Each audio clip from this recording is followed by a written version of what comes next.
In this video, we've compiled rare deals on Pawn Stars. Without further ado, let's get started. Number 5. Silver. Hey, what do we got here? A whole lot of silver. The old man is crazy about silver.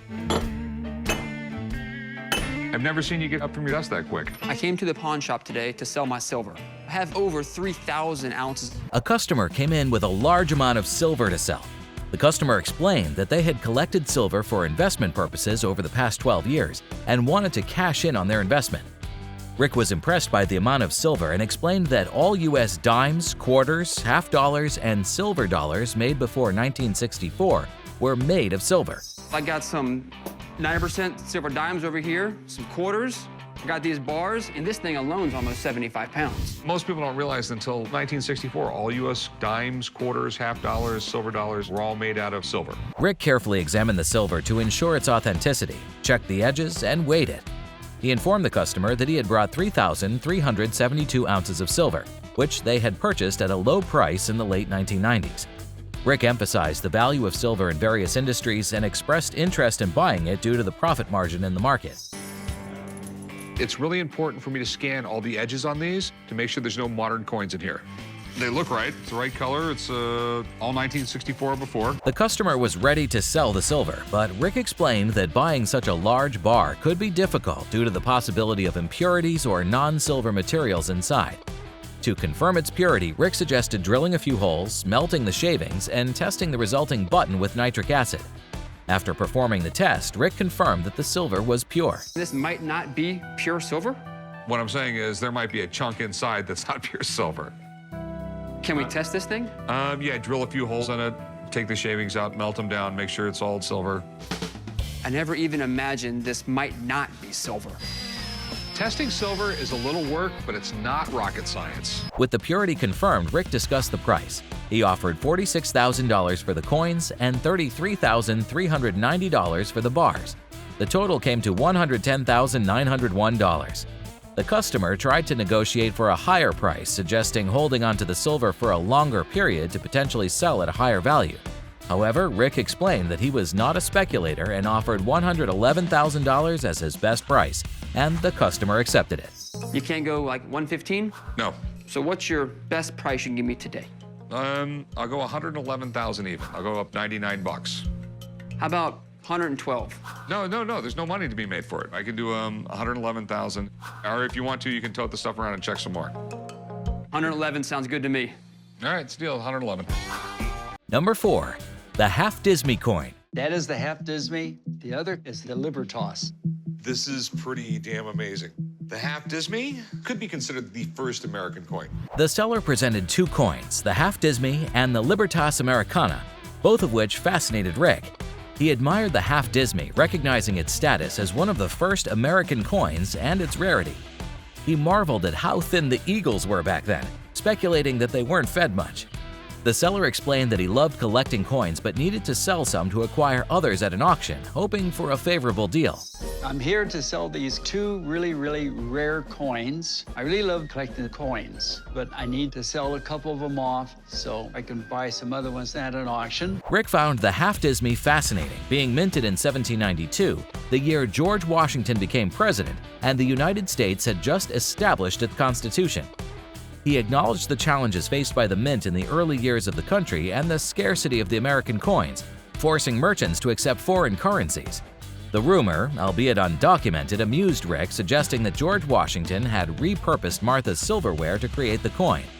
Amused by the idea, Rick decided to adopt it, appreciating George Washington's gangster appearance. 1792, we just elected George Washington president. We finally have a constitution, and since we're a country, we got to start making our own currency here. But the problem was, for the first 50 years of our country, the mint never got its act together. We had difficulties getting the silver and the gold and everything else like that.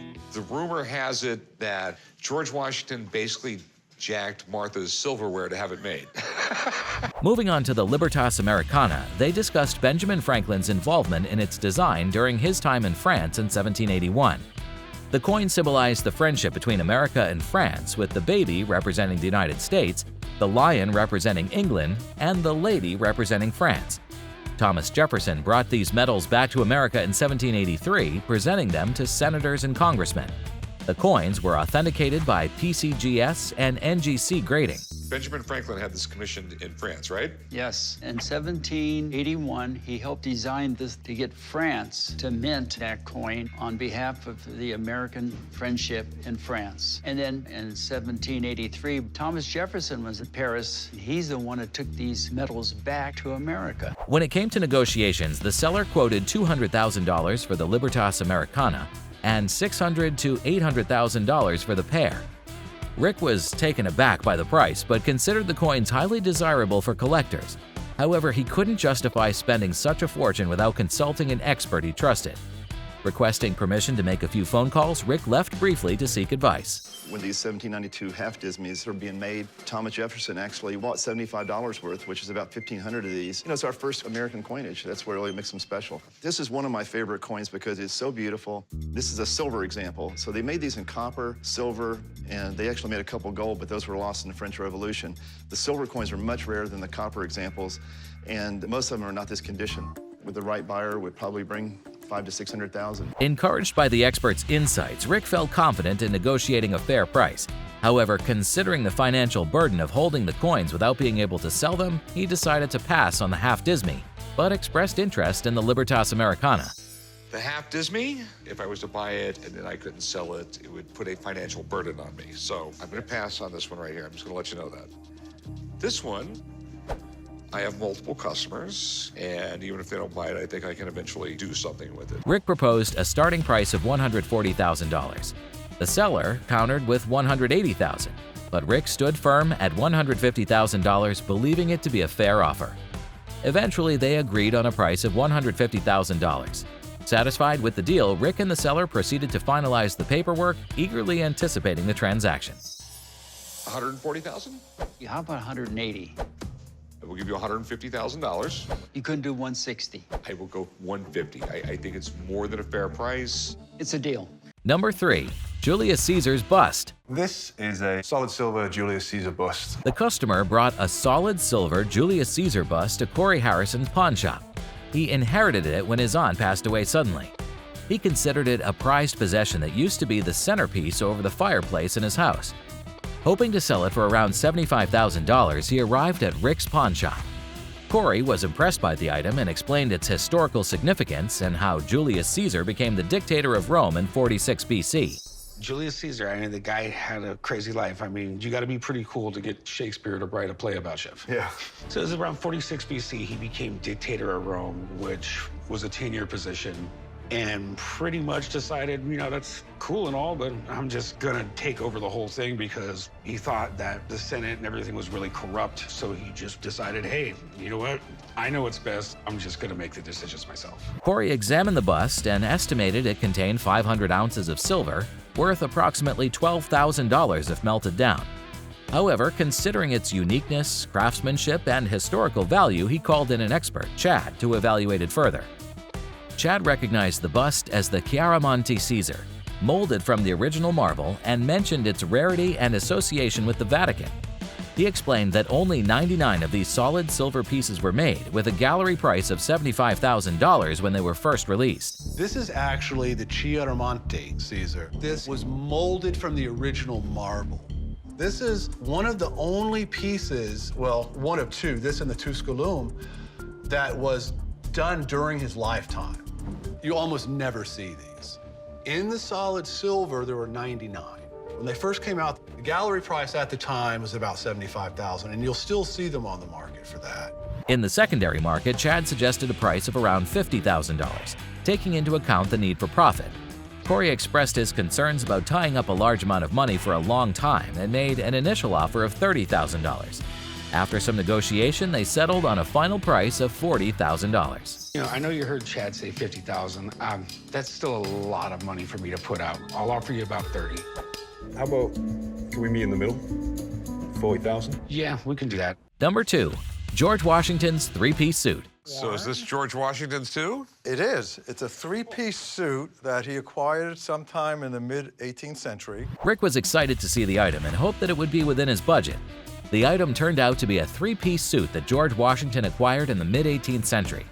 Rick was amazed that the suit had held up so well over time. The seller explained that he had purchased the suit over 21 years ago as one of his first major acquisitions for his collection of Americana. I purchased this George Washington suit over 21 years ago, and it was one of my first major purchases for my collection of Americana. It was passed down from family member to family member, and it ended up in an auction in New York City. I was able to purchase it there. They examined the suit, noting its age and remnants of pink color and the use of silk fabric. Rick asked about the authenticity of the suit, and the seller confirmed that it was genuine, emphasizing the importance of provenance. Despite missing pieces, they considered the suit to be a rare piece of Americana. So you think this is all legit and everything, right? Yes, I think it is. On a piece like this, what it's dependent on is provenance. You just don't see a piece of Americana like this very often. The conversation shifted to discussing the price, with the customer mentioning that everything had a price. Rick expressed interest in both the sword that the seller had in his collection and the suit, but the customer clarified that the sword was not for sale. When asked about the price, the customer stated that he wouldn't sell the suit for less than $3 million. I wouldn't sell for less than $3 million. I don't think I'd ever say this, but I'm actually considering this. Rick was taken aback by the amount, but admitted that he was considering it due to the historical significance of the item. They agreed to meet later to continue the discussion. Back at his hotel, Rick contemplated the offer and decided to have a serious conversation with the customer, Brian. Rick informed Brian that $3 million was a significant amount and asked for the best price he could offer. Rick initially proposed $1.5 million, but after further negotiation, he increased the price to $2 million. Brian denied both offers. Rick pushed for a better deal, and Brian offered $2.5 million as his absolute best price. How about $2 million? Absolute best price would be $2.5 million. Rick wanted to buy the suit for $2 million, but Brian remained firm at his offer of $2.5 million, leading Rick to conclude that the suit was out of his reach. Despite not acquiring the suit, Rick expressed his enthusiasm for the trip. This has been one of the greatest trips I've ever had. I got to nerd out in DC. I didn't get the suit, but you know what? It didn't fit me anyway. Number 1. Jimi Hendrix Guitar. 1963. American-made Fender Stratocaster. This guitar was actually played by Jimi Hendrix. Rick expressed his admiration for Jimi Hendrix and his unique guitar-playing style. He even asked if he could pick up the guitar to get a feel for it.